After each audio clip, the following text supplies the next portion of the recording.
I'm in Bogota, Colombia, and I found out that Senator McConnell and his wife, Elaine Chao, are coming down to Colombia, into Bogota, is going to meet with the Colombian counterparts, people that are supporting us in the war on drugs. He reached out and he invited me to come to their meeting, his meeting with the ambassador.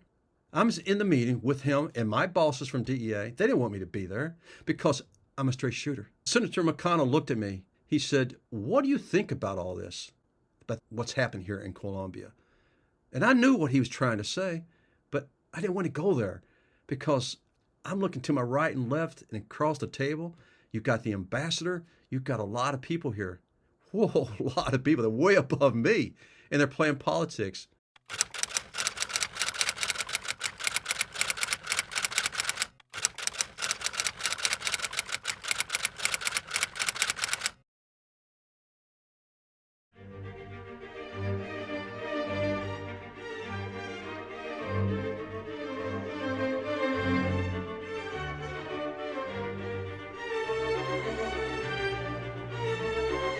Evil men don't understand justice. That's the focus of this podcast series. In this episode, Larry is going to talk about his time in Colombia and his visit with Mitch McConnell and his wife, Elaine Chao.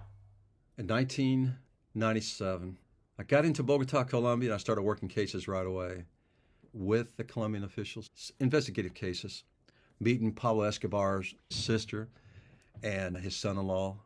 I received word from my brother that Senator Mitch McConnell, he's trying to see if our $200 million was going to be given to the Colombians to help fight the war on drugs. I told my brother, I hope I get a chance to see him. There for a while, I thought it was not going to happen because who's Larry Ray Hardin? The guy could be dangerous because he told the truth. My brother made it possible for me to sit down with Senator McConnell.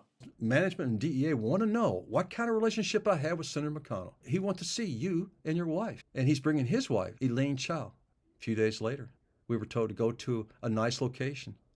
We're going to have lunch there. My wife and I sit down at a small table. And soon, here comes the American ambassador with Senator McConnell. First time I ever met him. He walked in, he looked at me, and I said, "Hi, I'm Larry Hardin." He said, "Come with me." We go into a large meeting room, huge table. And at the end of the table, it was not at the table, it was in a corner. One of the staff members said, "You," talking about me, "and your wife, you're going to sit down over there in that corner." It's all politics. I understand. That's just the way it was. I had nothing to say except just to be there, be in the presence of Senator McConnell. That wasn't important to me. It was important if I get a chance to talk to him. I sit in a corner with my wife, and everyone is at the table, and they're sitting down. Senator McConnell quickly looks, and he goes like this. And I thought, me? Because the ambassador was next to him. Across the table was all the DEA hoopla, all the big-time management. And, of course, I was thinking, where am I going to sit? He wants me to come up there. He looked at the person that was sitting next to him, was somebody that was next to the ambassador. And I thought, please, I don't want to sit next to the senator.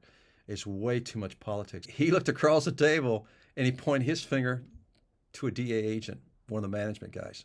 And he said, "Larry, you sit there." He's talking about me.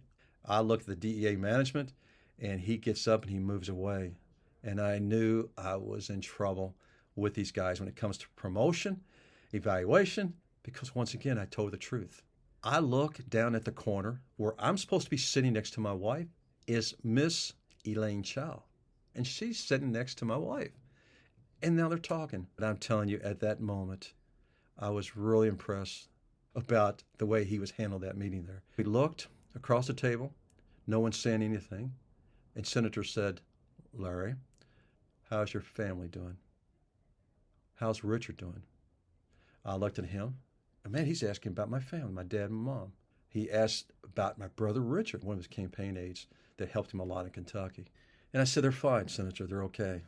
And I'm thinking, don't ask me anything else about what's going on, anything about my family. I'm not here to talk. I just want to listen and keep a low profile because I want to get promoted.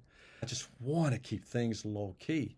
Then he looked at me, he said with his arms folded, "Larry, what do you think about all this money that was getting over to the Colombian to fight the war on drugs?" When he said that, and I knew from my heart, everything, it just popped out of me. And I said, "Senator, They don't care.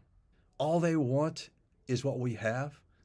I'm talking about drug traffickers. And as soon as you get ready to ask me another question, that's when the DEA management sitting next to me jumped in about how wonderful that we're kicking butt down in Colombia, how we're going out and destroy the methamphetamine labs, how we're stopping all these chemicals coming from China right into Colombia to help manufacture drugs. Senator McConnell kept looking at me and listened to this from the American ambassador and from the DEA management. I looked at him thinking, my career's over with. They're going to transfer me.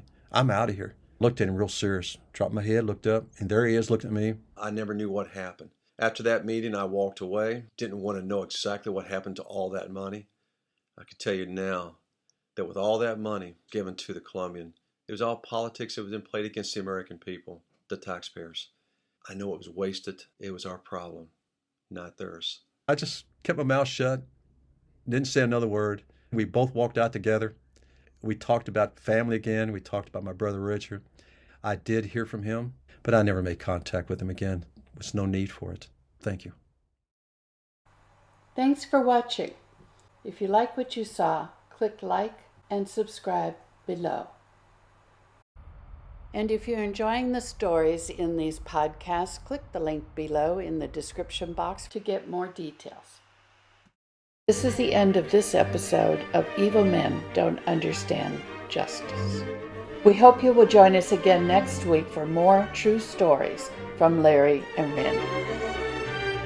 You will also enjoy Larry's other 2 books, Fighting My Greatest Enemy, Myself, and Home is Never the Same.